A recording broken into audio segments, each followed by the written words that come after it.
Let's open our Bibles to 1 Chronicles, chapter number 14. And we're going to start at verse 13 in a moment.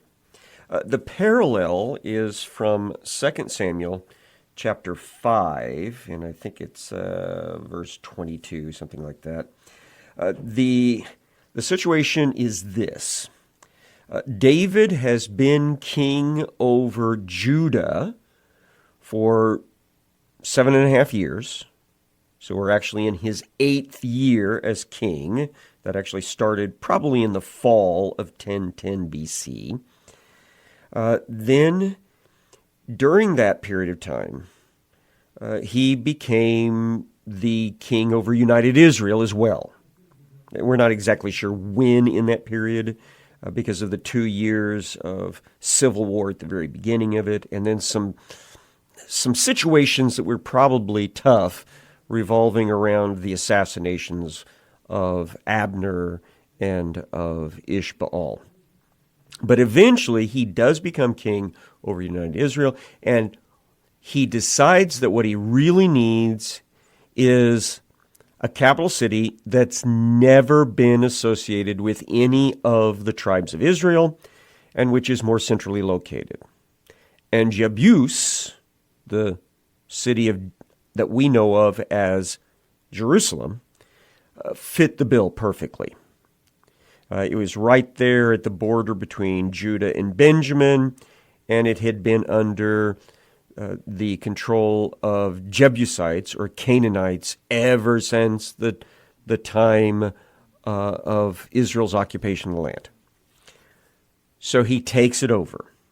Joab, his nephew, who is also his commander, manages to do it by climbing through a water crevice. But once he gets the city of Jerusalem, he decides he needs to bring the Ark of the Covenant there because it's, the new capital city, and he runs into a problem with that. We'll get back to that in a moment. But the Philistines evidently are triggered by the capture intact of the city of Jerusalem.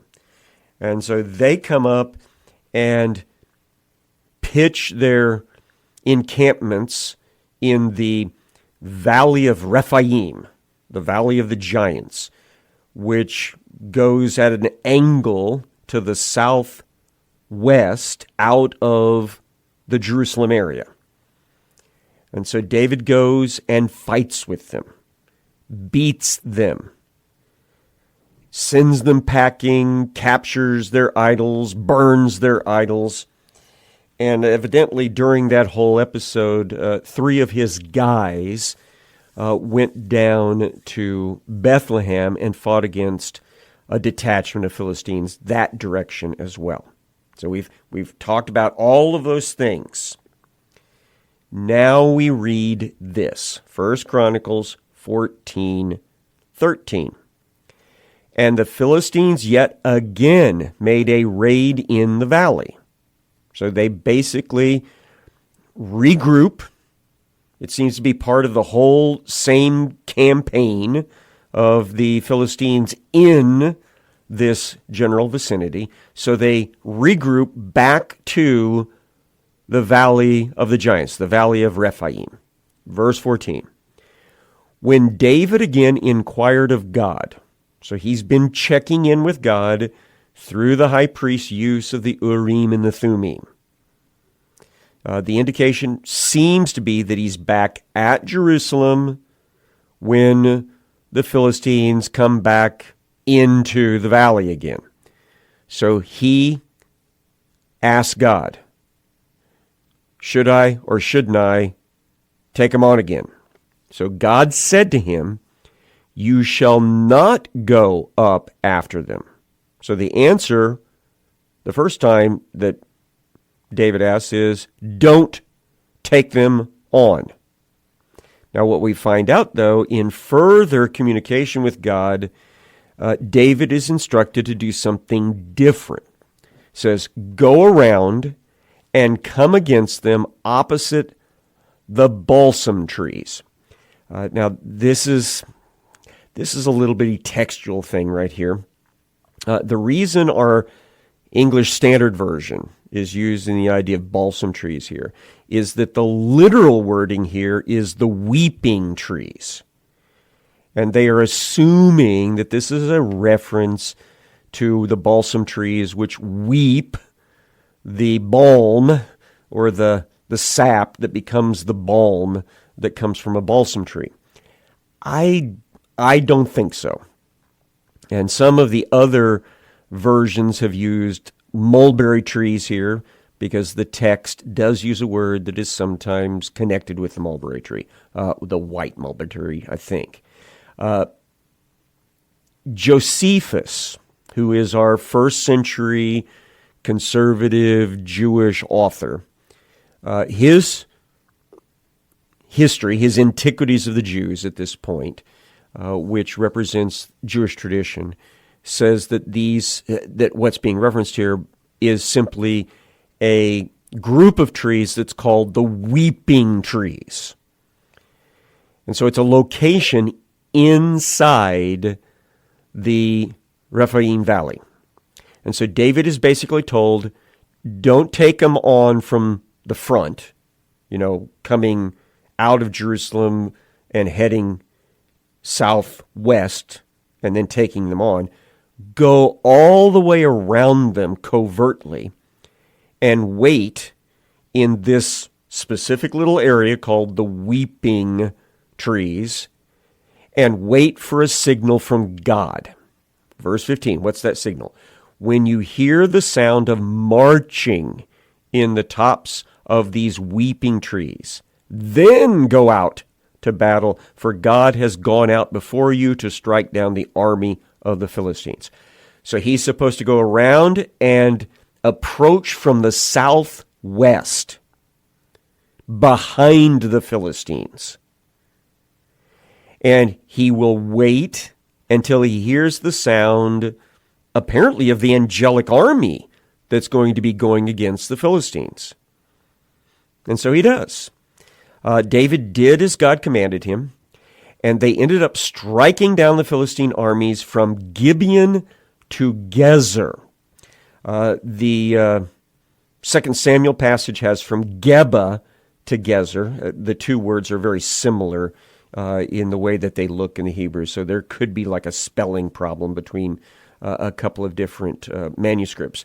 But it would appear, based on this, that when David attacks the Philistines from the south, from their rear, they immediately panic and start running off to the north, and then they hang a left down the valley that heads down to Gezer so that they could get back down to the flatlands of the Mediterranean plain and then get back to Philistine territory. Because David will be actually blocking them from getting back into Philistine territory from the direction they came. And that takes care of this threatening incursion of the Philistines against the new capital city of Jerusalem. And so verse 17 tells us, the fame of David went out into all the lands, and he who is brought the fear of him upon all the goyim, upon all the nations. So those things apparently all happened within just a few months after taking Jerusalem in the beginning of 1009 BC. That's the best guess that I have for the chronology here. But it then shifts our attention back to the problem that David had earlier in the year. And that was when he tried to bring the Ark of the Covenant up, God struck out and killed Uzzah when he touched the Ark. Now, the reason it happened is because the Ark was up on an ox cart, and it kind of wobbled when the oxen took a bad step, and he reached up to try to steady it and ends up dead. And so David panicked. First, he was mad because he was trying to do something good, and God did this. But then he, I guess, began to think, well, what will God do against any of us that have the Ark of the Covenant around us if we do something wrong?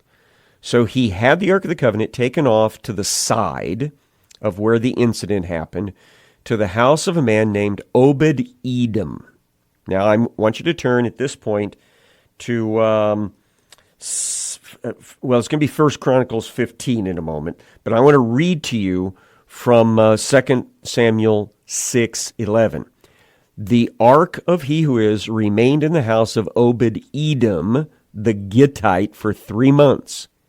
And he who is blessed Obed-Edom and all his household. And so this was told to King David.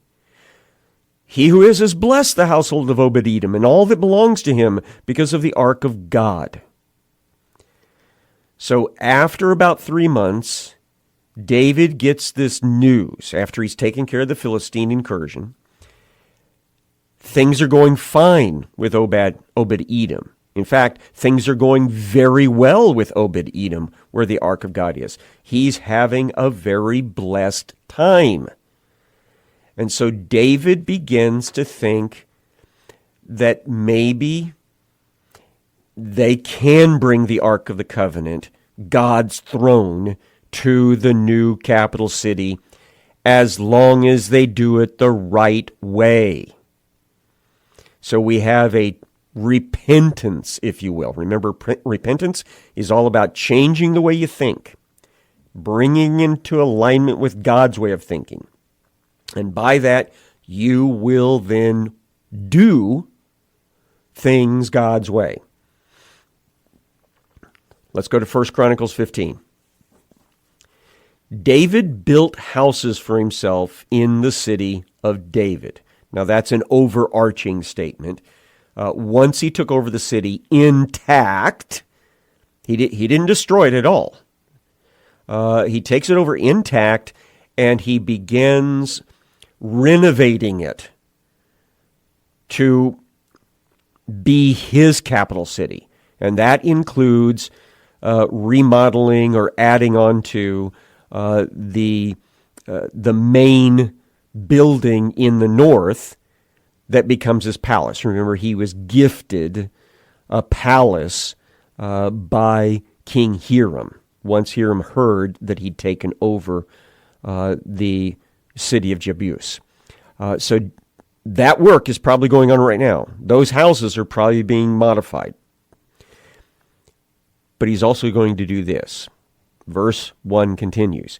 He prepared a place for the ark of God and pitched a tent for it. So in his palace, which I believe archaeological indication is it was on the north end of this city of Jebus, now being called the city of David. It's the north end of it is about, I think, a little over 200 yards south of the south wall of the Temple Mount. There is a great big building in that section of this ancient city. And the speculation is, and I think it's very good speculation, is that this is the palace region of David that was built up thanks to Hiram's man. And this is the courtyard area where David had this special awning, this special tent put up for the Ark of God to be placed under. Because in David's mind, God deserved to be in the new capital, in the palace of the king. Continuing, verse 2. Then David said that no one but the Levites may carry the ark of God, for he who is has chosen them to carry the ark of he who is, and to minister to him forever. So somebody's been doing some Bible study. Somebody's been doing some review. David, remember, would have been required to hand copy the entirety of the book of Deuteronomy, I think possibly all of the books of Moses, And so David was supposed to read from that hand copy every day of his life. And so he may have gone back in there and found one of those passages that talked about only a certain portion of the Levitical tribe can come into contact with the Ark of the Covenant. It has to be carried on its poles. And so once he gets that in his head, he tells everybody else, that's the only way we're going to do it. It has to be done exactly according to God's instructions. Verse 3. So David assembled all Israel at Jerusalem to bring up the ark of he who is to its place, which he had prepared for it. So once again, he puts out the call. Everybody that can, come to the new capital city. We're going to bring the ark of God from Perez Uzzah, somewhere to the north of Jerusalem, just a few miles. We're going to bring it the rest of the way to the capital city, to the special tent in the king's palace. So David gathered together the sons of Aaron and the Levites. Of the sons of Kohath, he had Uriel the chief with 120 of his brothers. The sons of Merari, Asaiah the chief with 220 of his brothers. The sons of Gershom, Yoel was the chief with 130 of his brothers. These are the three divisions of the Levites based on the three sons of Levi. And then we have other names, and I'm not going to go through every last one of these names. It gives names of the heads of each of these units along with the number that's involved with it. Verse number 12. You are the heads of the fathers' houses of the Levites. Consecrate yourselves, you and your brothers, so that you may bring up the ark of he who is, the God of Israel, to the place that I have prepared for it. Because you did not carry it the first time, he who is our God broke out against us. That's the Perez word there. He broke out against us because we did not seek him according to the rule. So David has totally repented, and he is now reminding everyone, it wasn't God's fault, it was our fault. We did it wrong. We're the reason why Uzzah is dead, not God. And so we're going to do it right this time around. Get yourselves completely purified according to the Word of God, because we will not have any more violations of His rules for carrying the Ark of the Covenant.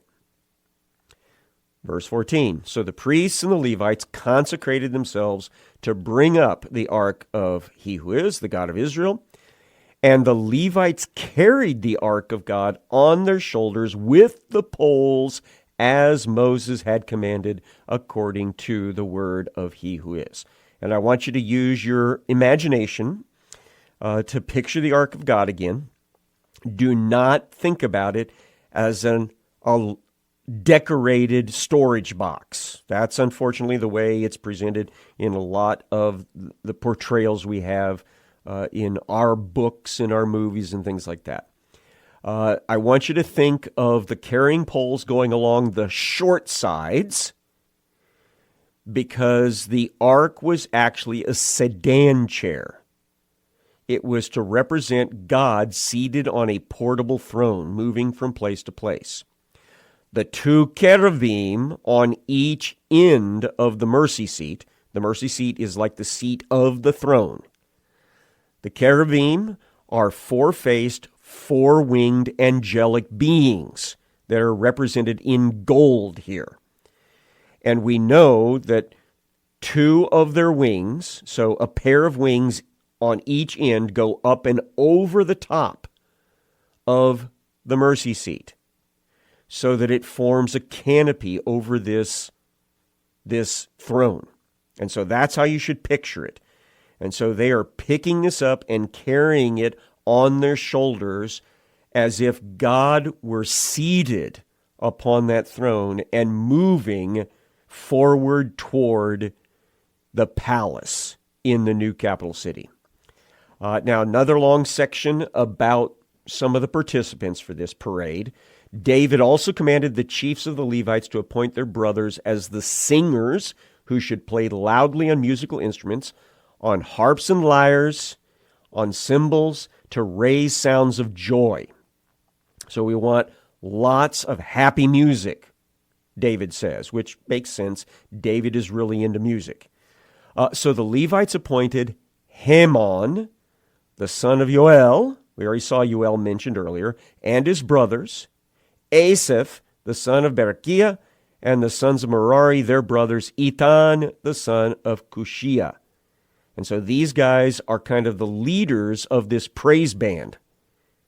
And then you have a big, long list of the people involved in the music and in the singing, and you'll even see Obed-Edom's name in there. Obed-Edom doesn't just simply get involved in the music.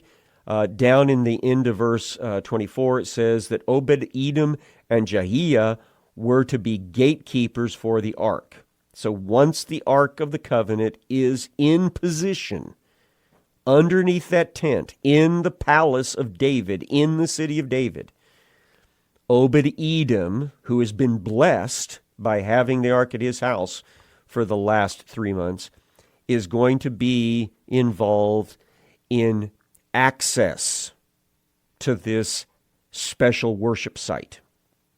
Verse 25. So David and the elders of Israel and the commanders of thousands went to bring up the ark of the covenant of he who is from the house of Obed-Edom with rejoicing. And because God helped the Levites who were carrying the ark of the covenant of he who is, they sacrificed 7 bulls and 7 rams. Now there's a little bit more detail about this sacrifice over in 2 Samuel 6. Let me read it to you. 2 Samuel 6, starting at verse number 12. It was told to King David, he has blessed the house of Obed-Edom, all that belongs to him, because of the ark of God. So David went, he brought up the ark of God from the house of Obed-Edom to the city of David with rejoicing. And when those who bore the ark of he who is had gone 6 steps, he sacrificed an ox and a fattened animal.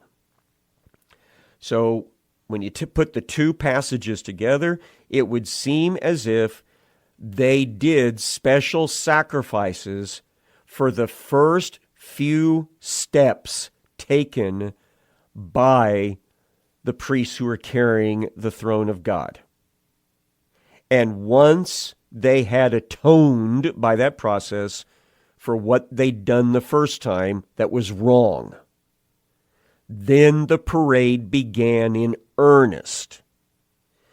And we know that David was dancing and playing in this parade as well. It's mentioned there in 2 Samuel chapter 6, but we're going to go back over to 1 Chronicles 15. Verse 27. David was clothed with a robe of fine linen, as also were all the Levites who were carrying the ark, and the singers, and Kenina, the leader of the music of the singers. David wore a linen ephod. So they are wearing special priestly-like clothing, all of them, including David, in celebration of God's throne coming to the capital city and everything being done according to his word. All Israel brought up the ark of the covenant of he who is with shouting to the sound of the horn and trumpets and cymbals, and they made loud music on harps and lyres. So everything's going according to plan. Everything is wonderful. Everything is beautiful. And as the ark of the covenant of he who is came to the city of David, Michal, the daughter of Saul, looked out the window and saw King David dancing and celebrating.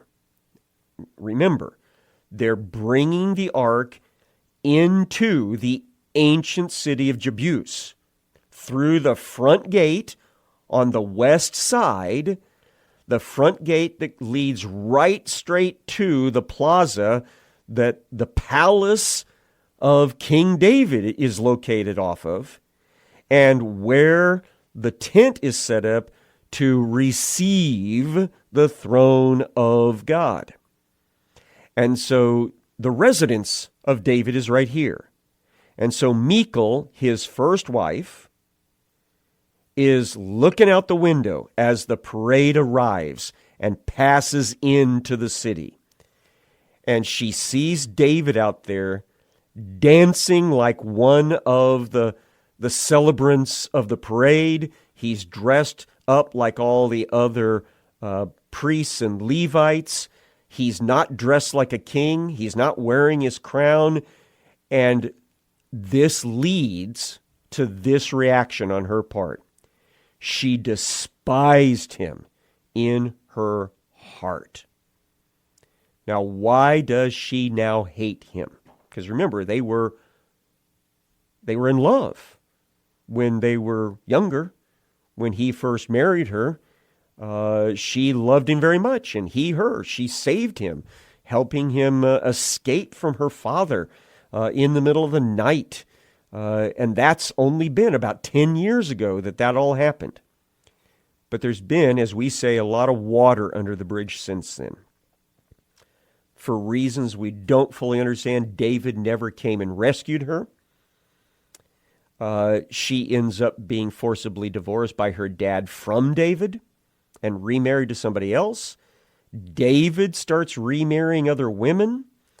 And eventually, 4 years after she helped him escape her father, he basically forces her to divorce her second husband and come back into a household where there are multiple other wives of David. And I think all of that contributes to her anger at this very moment.